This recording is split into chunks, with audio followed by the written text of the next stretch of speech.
बच्चों, आज मैं आपको हिंदी गद्य के इतिहास के बारे में समझाती हूँ। भूमिका। कहानी। यह गद्य की वह रचना है जिसमें मानव जीवन के किसी एक अंश या भाग की रोचक झलक प्रस्तुत होती है। कहानी बहुत छोटी सी होती है। मानव जीवन का एक छोटा सा अंक होता है, तो इसलिए जैसे जयशंकर प्रसाद की पुरस्कार कहानी। कहानी समीक्षा।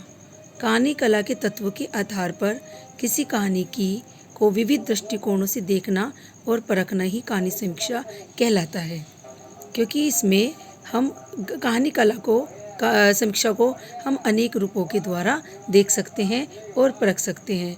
ठीक है, यही कहानी समीक्षा कहलाता है। उपन्यास।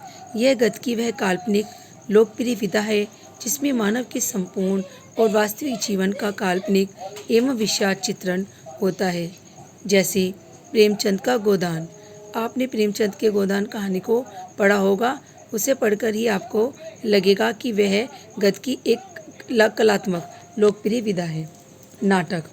यह एक ऐसा दृश्य विधा है जिसमें आकृति, अभिनय, नृत्य, संगीत, संवाद और रस द्वारा किसी कथा को रंगमंच पर अभिनय करने के लिए प्रस्तुत किया जाता है।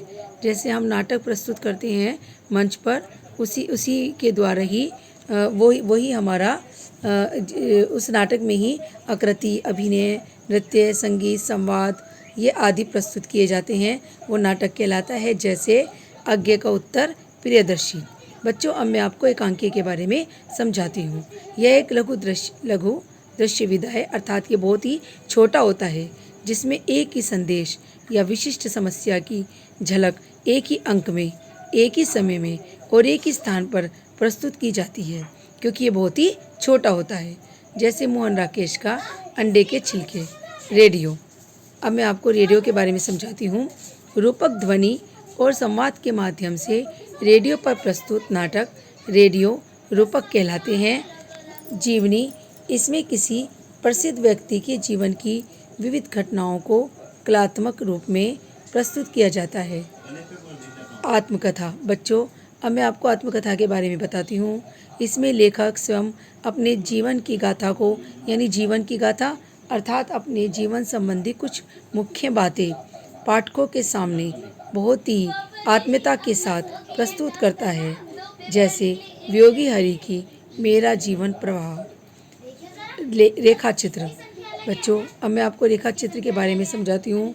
जब लेखक कम से कम शब्दों का प्रयोग करके किसी वस्तु या व्यक्ति का चित्रात्मक शैली में सजीव भावपूर्ण चित्र प्रस्तुत करता है, उसे रेखा चित्र कहते हैं।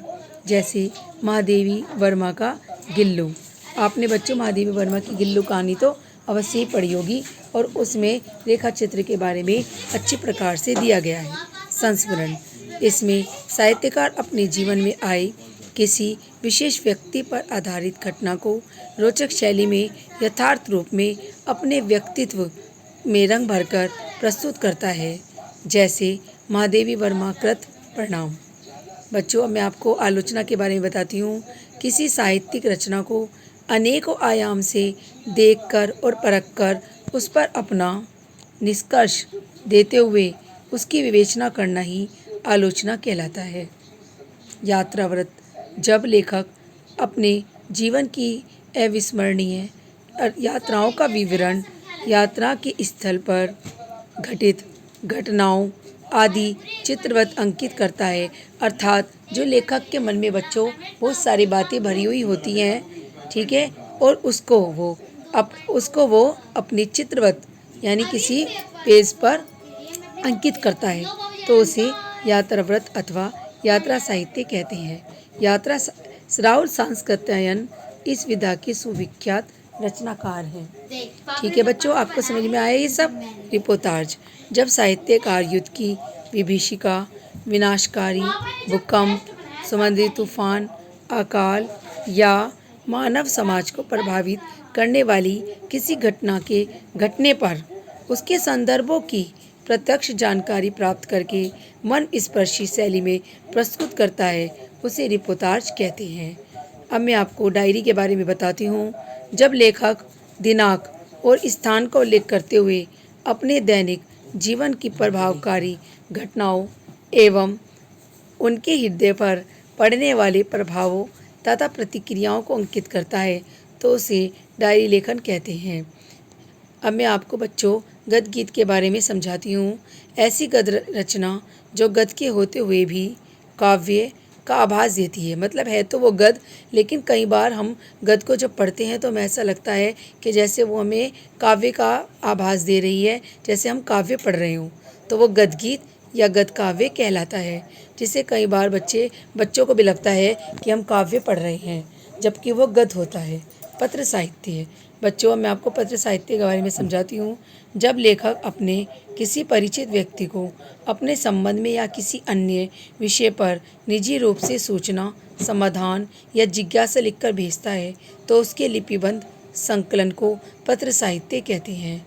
भेंटवार्ता किसी भी क्षेत्र में उल्लेखनीय प्रतिभाशाली व्यक्ति से भेंट कर उनसे किसी विषय पर किए गए महत्वपूर्ण प्रश्न और प्राप्त उत्तरों की व्यवस्थित ढंग से लिपिबद्ध रचना भेंटवार्ता साहित्य कहलाती है। बच्चों, ये सब जो मैंने आपको समझाया है बहुत ही अच्छी प्रकार से आप लोगों को पढ़ना है और उसके बाद इन सबको लिखना है। इन टॉपिक को बहुत ध्यान से आपको इन टॉपिक के ऊपर बहुत ध्यान से आपको काम करना है।